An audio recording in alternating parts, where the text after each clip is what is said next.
What if I import or I tell a friend to just get me some rugs from abroad, Yeah. and then they ship some of those things, and I'm not aware that this was included in my consignment or the shipment, and then while you search, you discover that it contains drugs, and I was the one who shipped it. What happens in that case? You see, that is the essence of what we call investigations.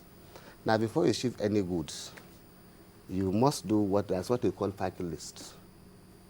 And you get who is responsible for the packing. We used to have many cases like that, but not even coming in, going out.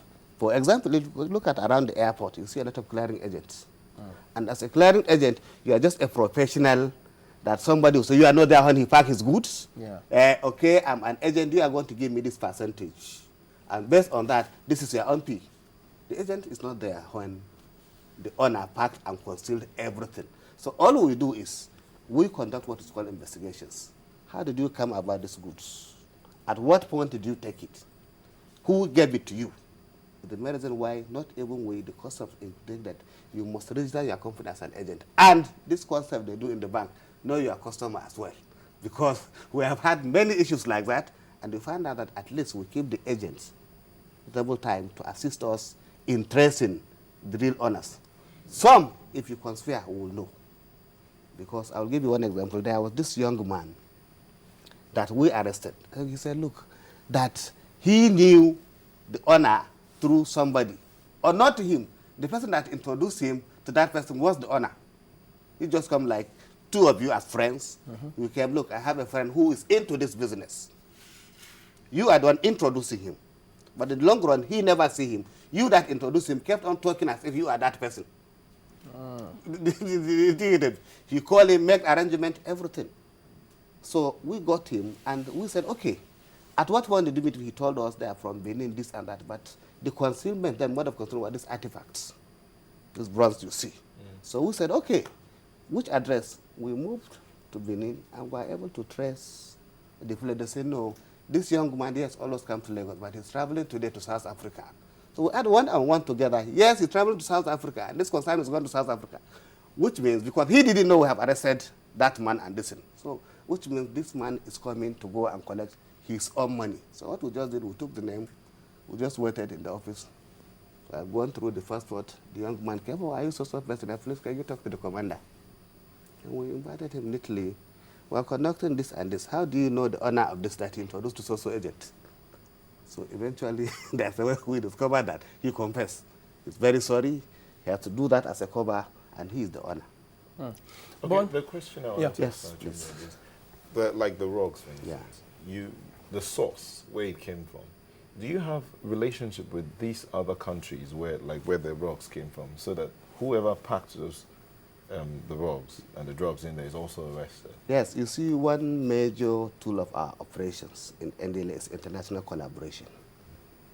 We collaborate, we relate with most of the countries in the world, especially these particular areas that the drugs come from and those that was out. The collaboration, not only in terms of intelligence, we exchange trainings, and we also have this mutual understanding with them. Like whatever we see going on now in a part of Africa, we emanate the same information to them. Hey, we have so pattern now. This thing has changed, this is the way. And if we have the same thing, they also send to us. So like, we do also a lot of control deliveries with them. They see the consignment there, they see when it is packed, they inform us that so consignment is coming. We look at it, we also play along until... Was it that country, agents from that country that informed you about the rugs? About this one, no. Okay, but having arrested them here, did you also inform them that you arrested this consignment, so that they would also arrest those normally, that on the normally, we do that normally. Immediately we have this. We have made it not only to the suspects all over. I looked as a new trend. This is it. Like this, we didn't get to it. Somehow, somewhere, somebody told us, look, we have received this kind of concealment in so country. One of the agents we work with, he just, that's not up to a month or two. He said, hey, Hamzar, I'm sending you something on an email, new mode of concealment in these rocks. But the only difference with the kind of one he showed me that those ones, the wool is so thick. But we know carpet is carpet, rock is rock. So we started watching. And you can see we have made a lot of harvest because it's not one, it's not two. Before now, there was a time when in Nigeria, if you were caught with drugs, you had either went for life imprisonment or death and all that. And it was really publicized. It is as though the NDLEA has toned down on the publicity and the prosecution, publicity on the prosecution of some of these cases. You see, in those days, when we are talking of the military era, of course, the punishment used to be a capital punishment, but there was a lot of hue and cry from Nigerians that why this, why that. Then they come down to 15 to 25 years. But I am talking to you as just a narcotic officer, not a judge or a prosecutor. You see, our duty is to arrest and make thorough investigations, and I will tell you confidently that we win our cases 100% in the court. In the court, because of the nature of investigations we do. We do what is called thorough investigations. If you do a shabby one, you lose your case. But whatever is the terms of conviction or punishment is not within my purview. It's left to judges and rest. But one thing I will say is every Nigerian has a role in the drug war. Every Nigerian, like you are playing a role now.